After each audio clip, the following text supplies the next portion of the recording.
Hey,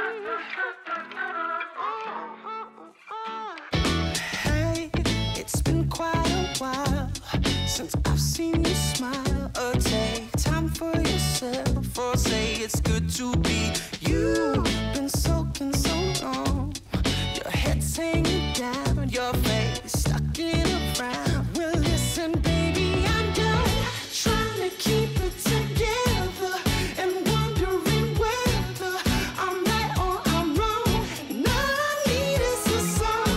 Let's sing it together for now or forever. Yeah, baby, it's out tonight. Oh my God, sobrang lamig today. Hey guys, welcome to another vlog. This is Cherry from Edmonton, Canada. So today, I'm with my kids at nandito naman kami sa IKEA because we planned out a day out before kami bumalik to work and school finally sa Monday. So year 2025, all of us will gonna be busy again. So last hurrah of going out before going back to normal. Mga anak ko sa nando, nagtitingin na sila ng mau-order. Kaya na sila. So we're gonna eat first before ordering kasi medyo mabigat yung bibilin namin. So once we get the items that we're planning to get here, mahirap na umakyat ulit dito. Change of plan kasi breakfast yung available ngayon sa food ng IKEA. So we're gonna wait for the lunch. Ikot-ikot lang kami dito sa showroom saglit. Actually, dapat sa outlet kami pupunta today. Kaya lang, itong mga anak ko, mas gusto nilang mag-IKEA kesa sa outlet kasi may mga gusto silang bilhin dito sa IKEA na para sa mga bedrooms nila. Ako naman, I have one item in my list which is a circle dining table na medyo mas maliit than the usual. Ito, so nandito na ako sa my dining area. Sana makita ko yung sample. Ay, ito na. Ito na pala kaagad. This one. So, ganitong size lang. So, ito, mas malaki ito parang mas normal na circle size to. So, mas maliit siya ng konti. Naka-sale. Because naka-Christmas sale pa until January 5 ang IKEA. From $199 down to $159. Tapos, ang alam ko nga, dalawa na lang natitira sa stock. So, pagkakain mamaya, dadamputin ko na siya kaagad. So, ito yung diameter niya. Nasa 31 inches. Ako actually, matagal ko nang gusto ang circle na dining table. Kaya lang yung asawa ko ayaw niya. Feeling ko kasi kapag yung circle, mas may flow yung movement. Walang mga kanto yung table, diba? Yeah, and by the way, this is made of acacia. Sige nga, you try to sit down. Mababa daw, sabi niya. Pero it's the standard size. How's it? Yung dining table kasi namin is sobrang underutilized kasi for some reason, lagi kaming sa breakfast nook table kumakain. Yung mga bahay dito sa Canada, diba? That's always a pair. May breakfast nook tapos may dining area. So, for some reason, sa 6 na taon namin nakatira sa bahay namin, yeah, I don't know why.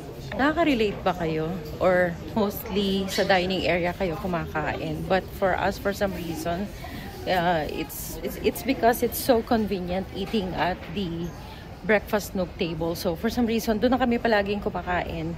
Kasi halimbawa, after magluto, so isa-serve sa breakfast nook, pagbaba ng mga anak ko, doon na rin kakain. And even kami, kapag ako naman mag-isa, usually sa living room na ako kumakain, bibit-bitin ko lang yung pinggan ko, tapos manonood na ako ng TV. So ang nangyayari, yung dining table, nagiging dumping area ng mga gamit. So minsan naiipon yung clutter doon na naiirita lang ako na nagliligpit-ligpit most of the time. So after Christmas, nagsuggest yung anak kong lalaki na what if daw yung area na yan gawin na lang naming coffee corner. So nilipat dun sa console, dati nandun yung mga kung anong anik-anik ko. Pinalitan namin, nilagay namin yung coffee machine ng dalaga ko tsaka yung mga supplies ng coffee. And then, naisip ko nga na yung dining table, palitan na lang. Since talagang matagal na ako nanggigigil na palitan siya. So, I've decided na palitan na lang siya ng mas maliit na table. So, yung circle na acacia table, yun nga ang naisip kong ipalit. Kasi, mas maliit siya. So, mas magiging maluwag yung area. There's a space where we can move around. This one, I really like this. Kasi, solid wood talaga siya, oh. Although, dugtong-dugtong na acacia. Kaya lang, after some deliberation with my kids, yung binata ko nasisikipan doon, nasikip daw. So, ito ang napili nila. Mas maluwag daw. Yeah, mas maluwag naman siya. Kasi ang diameter nun is 31. Ito ang width nito is 34 by 30. So, mas maluwag talaga siya. Although, mas bet ko yon. Kaya lang, we have to go with convenience. So, this is gonna be the first choice. And that's going to be the second choice. Yeah, ganun talaga. Kapag lumalaki na yung mga bata. So, minsan pag bibili ng gamit, hindi na lang ikaw na mommy or daddy ang nagdi-decide. Titignan nyo kung ano yung mag-work for all of you. So, you have to let go of the control. Okay, so, that's it. Yan na ang napagkayarian. So, ikot-ikot lang dito. Naantay ko lang mag-alas 11 para makakain na kami. Siyempre, meatballs, ano pa ba? And then, mamaya, bababa na kami sa ground floor. Kasi nandun yung warehouse. Kailangan din ng binata ko ng pamalit sa desk niya. So, nagtitingin din kami ng desk. Same lang. Ganito na rin yung desk niya eh. Kaya lang nasira na. So, I'm thinking of just buying the top kasi marami pa kami ng legs. So, i-assemble na lang. And look, naka-sale siya, oh. Dating 80 down to 62. And then itong wooden style from 145 down to 116. Yan, nagtitingin kami ng shelf kasi gusto rin ng mga anak kong bumili ng shelves like this one and that one para sa bedroom nila. Okay, so time for lunch na, 11:30 na. So available na yung mga meatballs. May bago, meron silang pulled pork sandwich. Yung meatballs nila, 8.99 pa din. Which is a good thing. Ayan o, tax-free din ang food ng IKEA. And cooking. Cheers, darling. This is it. Oh, you're nice. You can put that in the corner. Just in the corner. Why? I'm trying a new one, yung pulled pork sandwich nila, which is 9.99. Since mag-uwi din lang kami ng meatballs, so I skip meatballs today.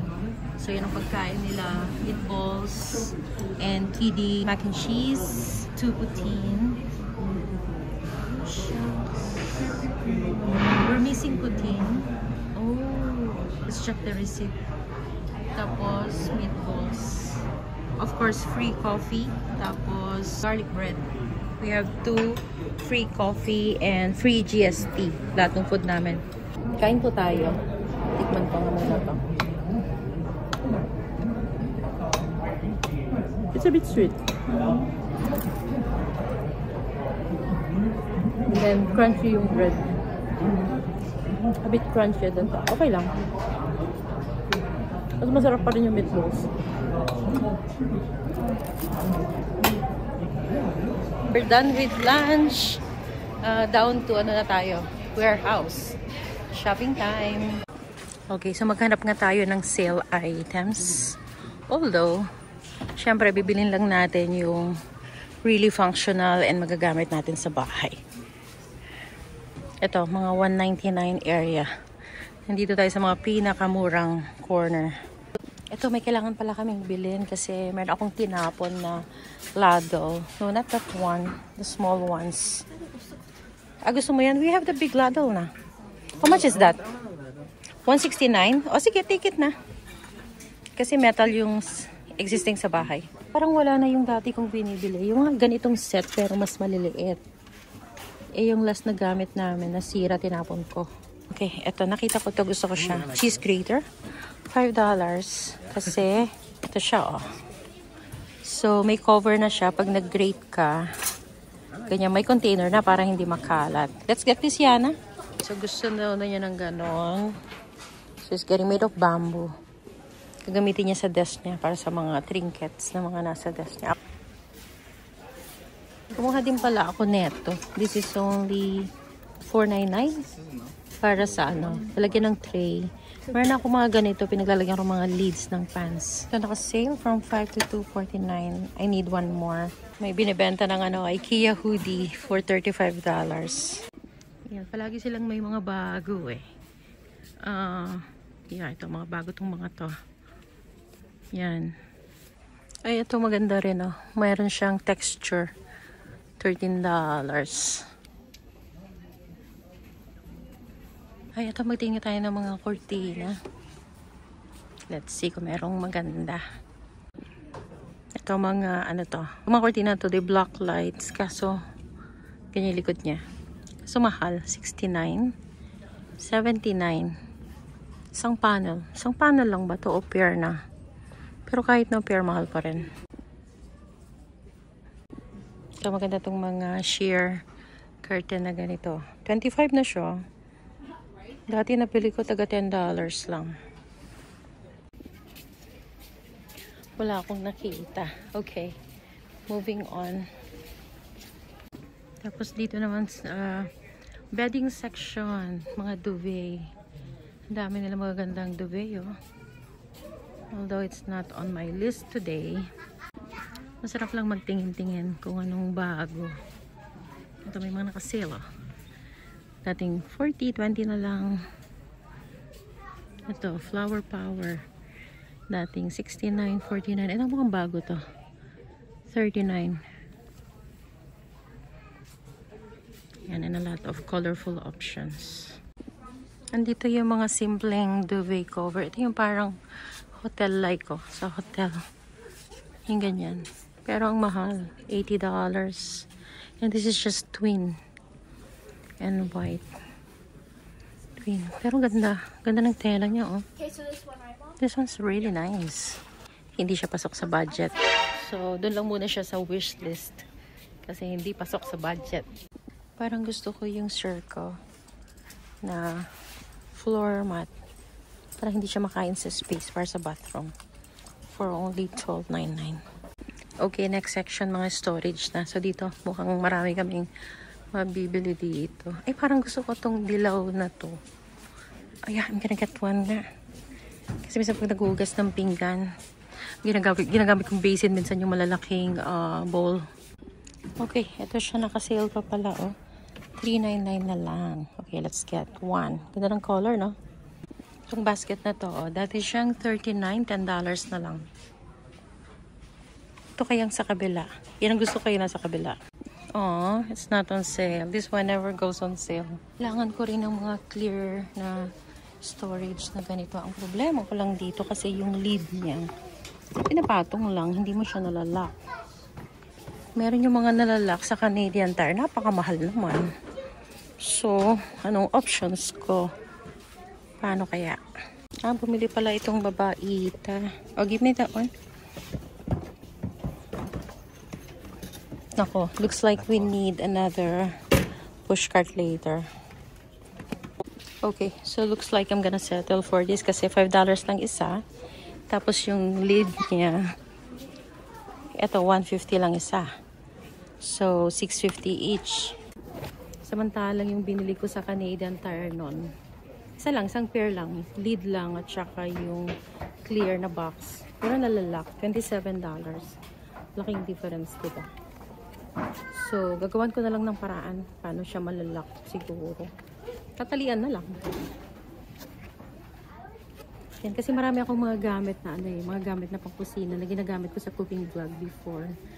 So, recently hindi ko naman na siya nagagamit. So, plano kong itago na lang muna sa storage. Pero gusto ko ng clear para nakikita mo kung anong laman. Diba? Kasi ang problema minsan pag magtatago ka ng gamit, hindi mo nakikita, pag di mo na-label, minsan nagkakatamarang ilabas.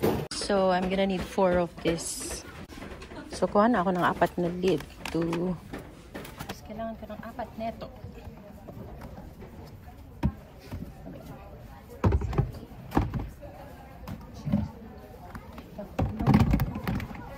And 1 more.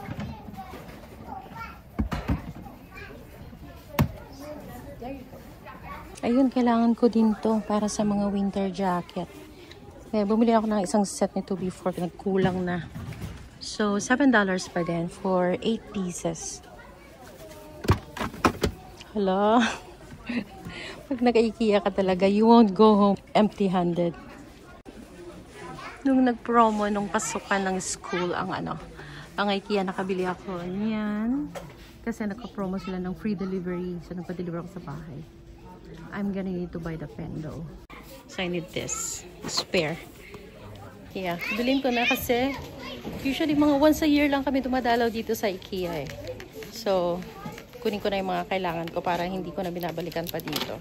Okay, so now we're here at lightings area. So, wala naman akong plano bumili. Yeah, wala this time.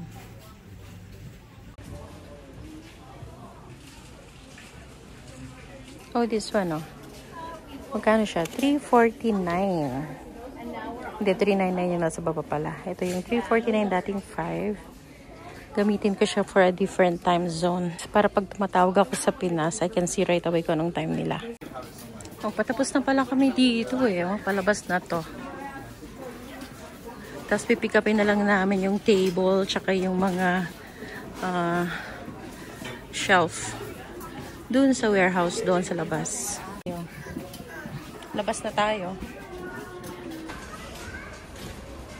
Okay, nakakuha na ng ng pushcart yung binata ko. Kunin na namin yung table. Okay, my daughter found her organizer. Okay, so we're going to aisle 17 to pick up now the table. Oh, you got it, my son? The table? Ito na lahat. Ano to? Ito na yung sa dining natin?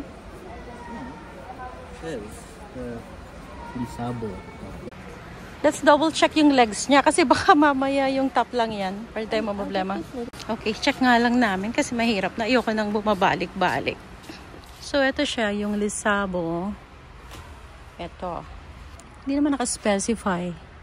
So, yeah, as one. Siguro probably it's like that. Like the table is probably here and all the legs. That's why. Kasi isang manipis na box lang siya, napagkasya nila dyan. Grabe. May bata po, naglalaro. Napakalaking bata. Tama naman yung yung code number. Okay? So siguro tama yan. Wala namang iba eh. Wala namang legs na naka-separate. Oh my God. Ayoko yung nagre-return eh. Okay, Ethan, next na yung shelf mo. Si Yana nandun na. Are they in the same Probably they're in the same aisle, no? So, 28 and 28 and 9. 9. Okay, let's go. Sige, may naglalaro. Ay, atin pala to. Teka, tutulak ko din pala to. I forgot. I almost forgot. Oh my God.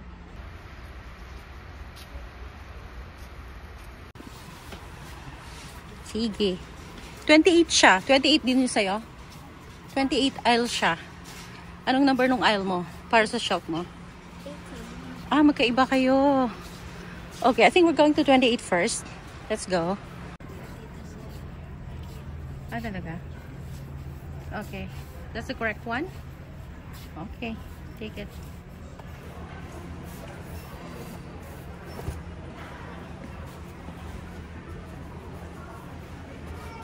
Yung shelf ni Yana wala.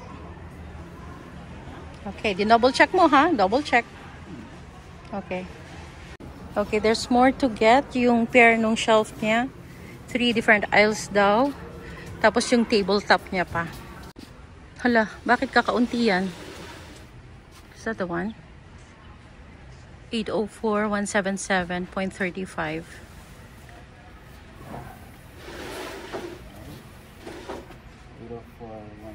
7.35.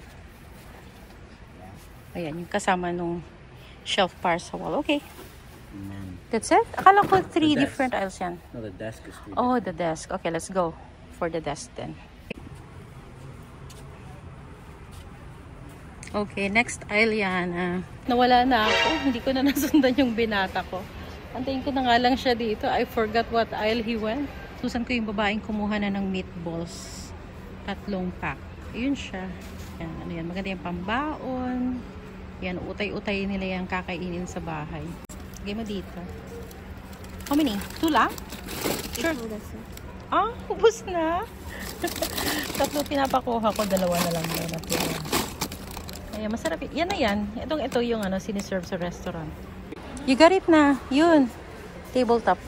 We're gonna grab this. Okay, we're done here. Bayad na.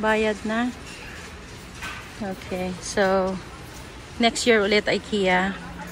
Pwede na rin magpa-deliver actually online for IKEA. Kaya lang medyo mahal din kasi yung charging nila ng delivery. Lalo kapag yung mabibigat. Tapos yung charging nila per piece. Okay, so we're here at the bistro. Nutusan ko na yung mga anak ko na bumili na lang ng inumin namin tsaka snack kung gutom sila. Ready drinks ka? Thank you. Ice cream and chili dog. Uy, uy, uy. Okay na. Let me hold. Yeah, so this is a yearly run here in IKEA. Actually, marami kaming mga gamit dito na nabili na nung bagong lipat kami. I mean, nung bagong bili yung bahay, syempre kung kakargahan mo kung ano yung mga kulang sa bahay, di ba? Dito magandang pumunta kasi maraming mga gamit sa kitchen, mga gamit sa bathroom, mga ganyan na mura lang talaga. Even for bedroom, although, pagdating sa kutsyon, hindi kami dito bumibili. Pero yung mga gamit sa kitchen, and some plastics, kasi magaganda naman yung quality ng mga plastics nila dito. So, refreshment lang kami, tapos uwi na rin at mag-a-assemble pa kami ng itong mga pinabili namin mamaya. So, excited na akong i-assemble yung dining table namin. Actually, marami silang sale ngayon pero ang mga pinagkukuha lang naman namin kung ano yung mga kailangan namin, saka in addition to what we already have, like halimbawa yung mga clear boxes, ganyan. Actually pala, hindi yan pala ganun kadami yung pinabili namin. Nagmukha lang madami kasi nga naka-stack up yung mga clear boxes, diba? Halos kinain na niya agad yung kalahati ng pushcart. So, yeah, so far so good. Nakuha naman namin lahat ng mga kailangan namin. So, later I'm just gonna insert a clip of the dining table that we bought kapag na-assemble mamaya. But for now, I think I'm gonna end now the vlog here. Thank you so much for watching. Hope you enjoyed the video that I shared today. Shopping here at IKEA Edmonton. I'm gonna see you again in the next one. Bye!